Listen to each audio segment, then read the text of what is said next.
Upon taking the intriguing course Culture, Race, and Media, I would say most people looked at the world very differently than how they view it now. After taking the course and learning as much as I could from it, one can't help but look at the subjects we've discussed and deconstructed and apply it to the real world, as that seems to be one of the objectives of the course. Being an audio acoustics major, there are an infinite number of ways to create a piece of music, and there are just as many ways to have beliefs in something and apply that to your art form. What I decided to engage in was the deconstruction of author and scholar J.R.R. Tolkien's book, The Lord of the Rings. I wanted to look at his allegorical and cultural beliefs and how his views in the real world entered through his literature-based works. Before taking the course, I read The Lord of the Rings many times, and of course loved them so much. I've been a fan for over a decade, and my love continues to grow as I learn more in life. I apply to what I know in Tolkien's work because there's a lot more than meets the eye. When I read the books before, I was not focused on the ulterior motives in his works. I focused on the plot, the characters, the experience, and the chain of events were. I never thought about a more in-depth analysis on what Tolkien is really sneaking in there for us to catch. The book itself are sometimes too dense for most people, and a lot of people have a hard time grasping what is happening. So to try to deconstruct these books, looking for ideas and topics we talked about in class, is a challenge nonetheless. But they are there, and their ideas are strong, and they are good to think about.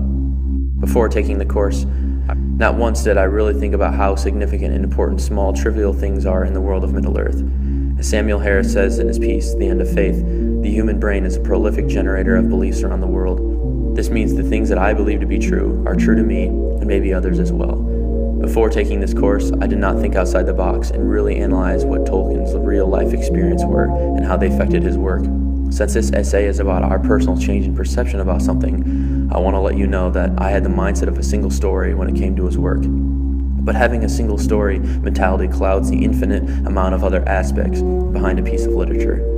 After taking CRM, my views and perception for Tolkien's work changed drastically when I went back and read them. Being an avid Tolkien reader, I'm constantly reading something from his works, and I have applied it to my real life after learning the concepts in this class, starting with the basic deconstruction of anything media related. After CRM, I am no longer blindly reading through his text. I'm applying what I have learned about beliefs from Samuel Harris's essay about faith and religion to Tolkien's own life in his own book, The Lord of the Rings. Tolkien himself was never a self-evident Christian, and although he grew up a Roman Catholic, he was never fully clear stated in his books, whereas author C.S. Lewis was in fact a Christian, and he used extreme religious allegory in his works. Tolkien hinted at his religious ways in The Lord of the Rings.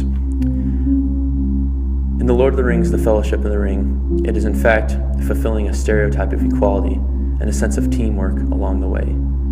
Each person in the Fellowship is from a different race and a place, and yet they all come together under the hatred of evil and choose to live and fight and experience life together en route to destroy the most evil thing out there.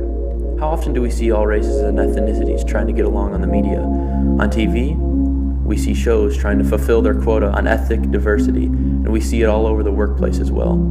Tolkien himself, living back when he did, experienced seeing racism in full force and had to remain loyal to his age-old beliefs in the process. One of Samuel Harris's points on religion is that it incites terror and violence and lacks all reason. While in The Lord of the Rings, we see terror and violence and war and the thirst for power, all under the idea of belief in something. And in this case, it is the One Ring that the Dark Lord Sauron created.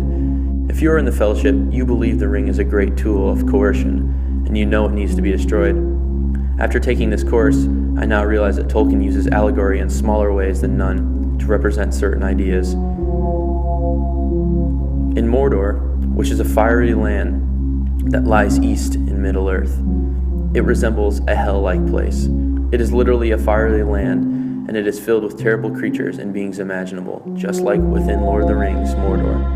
Tolkien was clearly using his Catholicism-based views to represent a clear path of good and evil. The serpent that we read about in the Bible can be idolized as the One Ring.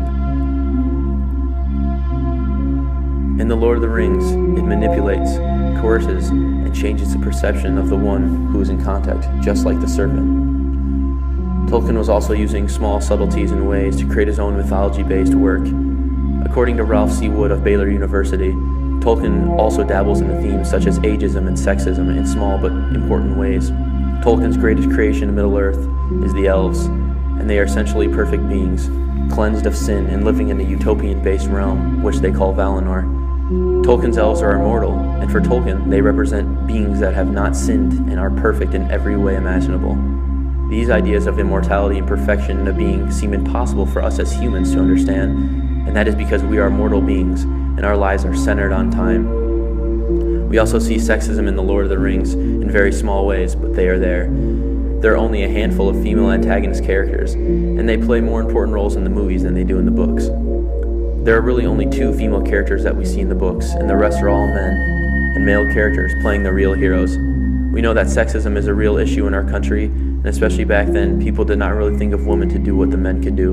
We see that specifically in a scene of The Lord of the Rings Two Towers. Even in the high fantasy-based works like The Lord of the Rings. Women, back in the medieval times, were not given the chance to do what the men could do with ease. What I found interesting is that believing in something, according to Harris, automatically sets up the idea that you will have someone who disagrees with you. But then again, that is human nature to believe in something, and for Tolkien and his beliefs were layered out in an allegorical context of his work. After CRM and learning powerful tools such as deconstruction of a textual piece and/or movie scenes, I can clearly say that relating this to my favorite author has been rewarding and satisfying. Of all the things we discussed, religious themes and cultural themes play a huge part in Tolkien's work and in Lord of the Rings. Overall, I can say that I will continue with my journey and continue to look at other works in media and literature and learn as much as I can.